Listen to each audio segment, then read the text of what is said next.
We are far more than our bodies and personalities. The inner spirit is always beautiful and lovable, no matter how our outer appearances may change. The pain of death. It's wonderful to be positive. It's also wonderful to acknowledge what you are feeling. Nature has given you feelings to get you through certain experiences, and to deny them causes more pain. Remember, death is not a failure. Everyone dies. It's part of the process of life. When someone you love dies, the mourning process takes at least a year. So give yourself that space. It's difficult to have to go through all the holidays and seasons, Valentine's Day, your birthday, your anniversary, Christmas, etc. So be very gentle with yourself and let yourself grieve. There are no rules, so don't make any for yourself. It's also okay to get angry and have hysterics when someone dies. You can't pretend it doesn't hurt. You want to give your feelings an outlet. Let yourself cry. Look in the mirror and scream, "It isn't fair," or whatever you feel inside.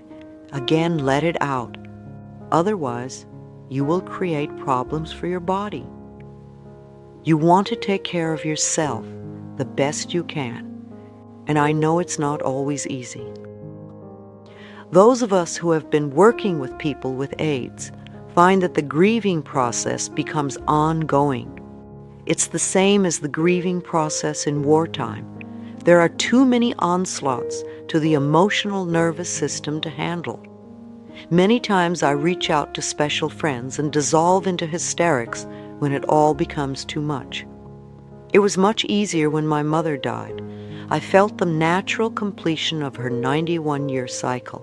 Though I grieved, I had no anger or rage at injustice or untimeliness.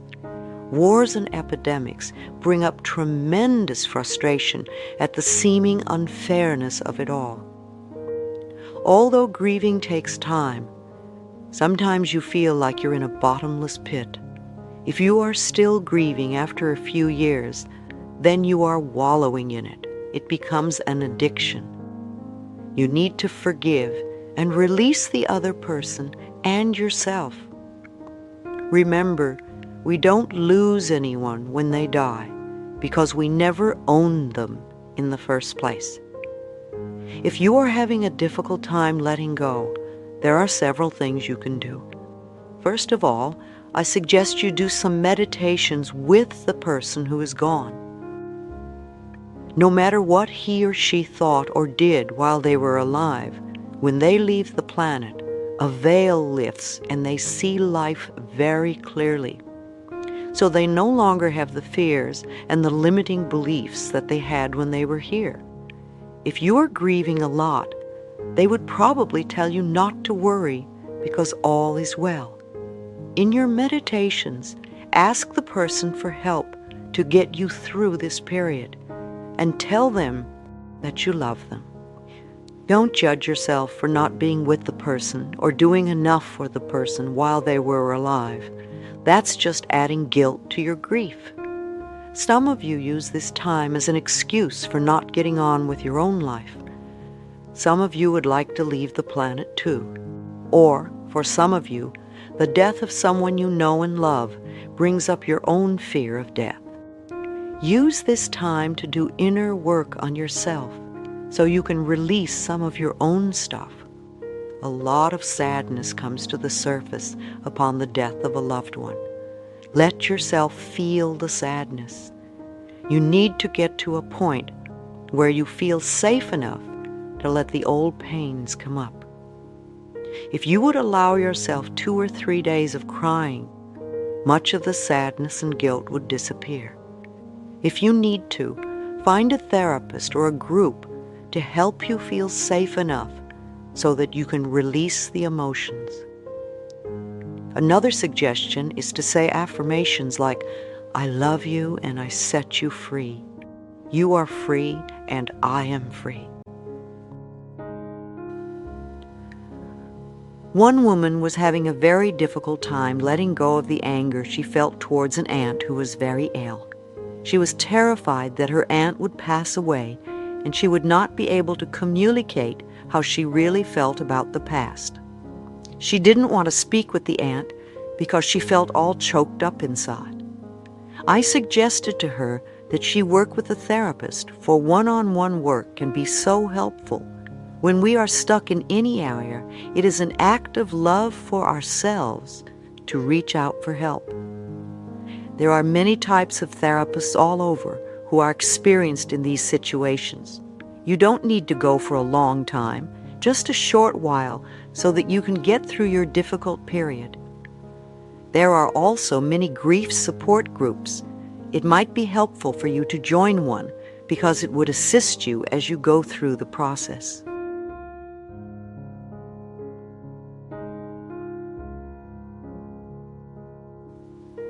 Understanding our pain. Many of us live from day to day with unrelieved pain. It may be a small part of our lives, or it may take up a large, unbearable portion of it. But what is pain? Most of us agree that it is something we would like to be free of. Let's look at what we can learn from it. Where does it come from? What is it trying to tell us? The dictionary defines pain as an unpleasant or distressing sensation due to bodily injury or disorder, as well as a mental or emotional suffering or torment.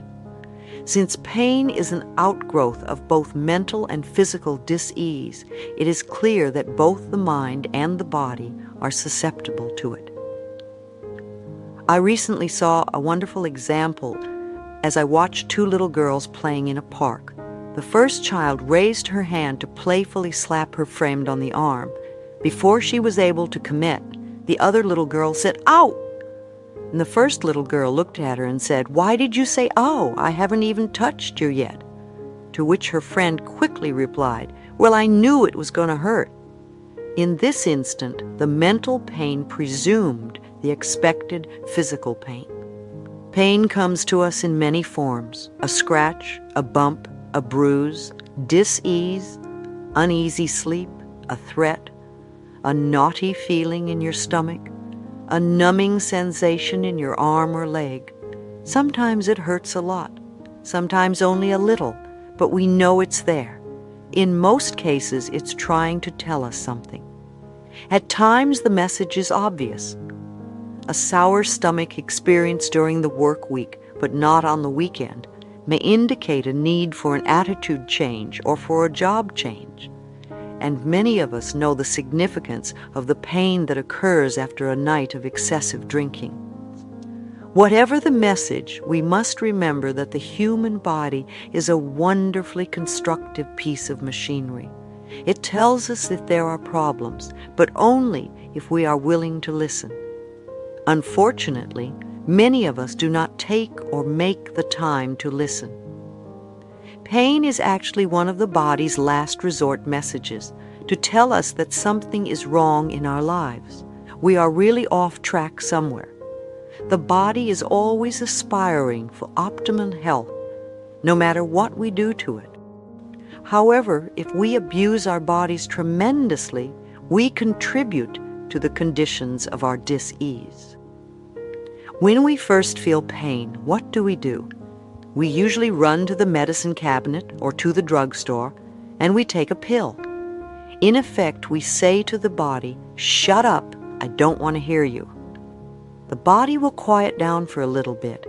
Then the whisperings return, and this time a little louder. Maybe we go to the doctor for an injection or a prescription, or we do something else. But at some point, we have to pay attention to what is going on, because we may have a full-blown dis-ease of some sort. Even at that point, some people still want to play victim and still don't listen. Others awaken to what's going on and are willing to make changes. It's okay. We all learn in different ways. The answers may be as simple as getting a good night's sleep, or not going out 7 nights a week, or not pushing yourself at work. Allow yourself to listen to your body because it does want to get well. Your body wants to be healthy, and you can cooperate with it. When I first feel pain or discomfort, I quiet myself. I trust that my higher power will let me know what needs to be changed in my life so that I can be free from this dis-ease. In these quiet times, I visualize the most perfect natural setting with my favorite flowers growing in abundance all around me. I can feel and smell the sweet, warm air as it blows gently across my face, and I concentrate on relaxing every muscle in my body. When I feel that I have reached a state of complete relaxation, I simply ask my inner wisdom, how am I contributing to this problem? What is it that I need to know? What areas of my life are in need of change? Then I breathe and let the answers pour over me. The answers may not come at that moment, but I know that they will be revealed to me soon. I know that whatever changes are needed are the right ones for me, and that I will be completely safe no matter what unfolds before me. Sometimes you wonder how you can accomplish such changes. How will I live? What about the children? How will I pay my bills? Again, trust your higher power to show you the means to live a plentiful, pain-free life. I also suggest that you make changes one step at a time. Lao Tse said, "The journey of 1,000 miles begins with one step." One small step added to another can create significant major advancements. Once you go about making your changes, please remember that the pain does not necessarily disappear overnight, and yet it may. It has taken time for pain to surface. Therefore, it may take some time to recognize that it is no longer needed. Be gentle with yourself. Don't gauge your progress by someone else's. You are unique and have your own way of handling your life. Put your trust in your higher self in order to free yourself of all physical and emotional pain. Forgiveness is the key to freedom. I often ask clients, would you rather be right or would you rather be happy? We all have opinions on who was right and who was wrong according to our own perceptions, and we can all find ways to justify our feelings. We want to punish others for what they did to us. However, we are the ones running the story over and over in our own minds. It is foolish for us to punish ourselves in the present because someone hurt us in the past. To release the past, we want to be willing to forgive, even if we don't know how. Forgiveness means giving up our hurtful feelings and just letting the whole thing go. A state of non-forgiveness actually destroys something within ourselves. No matter what avenue of spirituality you follow, you will usually find that forgiveness is an enormous issue at any time, but most particularly when there is an illness. When we are ill, we really need to look around and see who it is we need to forgive. And usually the very person whom we think we will never forgive is the one we need to forgive the most. Not forgiving someone else doesn't harm the other person in the slightest, but it plays havoc with us. The issues aren't theirs, the issues are ours. The grudges and hurts you feel have to do with forgiving yourself, not someone else. Affirm that you are totally willing to forgive everyone. I am willing to free myself from the past. I am willing to forgive all those who may ever have harmed me, and I forgive myself for having harmed others. If you think of anyone who may have harmed you in any way at any point in your life, bless that person with love and release them, and then dismiss the thought. I wouldn't be where I am today if I hadn't forgiven the people who have hurt me. I would not want to punish myself today for what they did to me in the past. I'm not saying that it would be easy. It's just that now I can look back at that stuff and say, oh yes, that's something that happened. However, I don't live there anymore. And it is not the same as condoning their behavior. If you feel ripped off by another, know that nobody can take anything from you that is rightfully yours. If it belongs to you, it will return to you at the right time. If something doesn't come back to you, it wasn't meant to. You need to accept that and go on with your life. To become free, you need to get out of your self-righteous resentment and off your pity pot. I love this expression, which originated with Alcoholics Anonymous, because it is such a wonderful, accurate description. When you are sitting on your pity pot, you are this helpless person who has no power at all. In order to have power, you want to stand on your own 2 feet and take responsibility. Take a moment and close your eyes, if you can, and imagine a beautiful stream of water in front of you. Take the old painful experience, the hurt, and the unforgiveness, and put the whole incident in the stream. See it begin to dissolve and drift downstream until it totally dissipates and disappears. You can do this as often as you want. This is a time for compassion and healing. Go within and connect with that part of yourself that knows how to heal. You are incredibly capable. Be willing to go to new levels to find capabilities of which you were not aware, not just to cure dis-ease, but to truly heal yourself on all possible levels.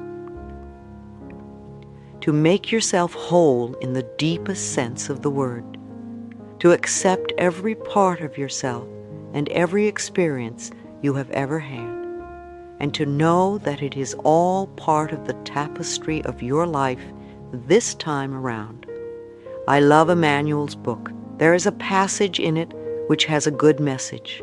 The question to Emmanuel is, how do we experience painful circumstances without becoming embittered by them? And Emmanuel's reply is, by seeing them as lessons and not as retribution. Trust life, my friends. However far afield life seems to take you, this trip is necessary. You have come to traverse a wide terrain of experience in order to verify where truth lies and where your distortion is in that terrain. You will then be able to return to your home center, your soul self, refreshed and wiser. If only we could understand that all of our so-called problems are just opportunities for us to grow and to change, and that most of them come from the vibrations that we have been giving off. All we really need to do is change the way we think, be willing to dissolve the resentment, and be willing to forgive.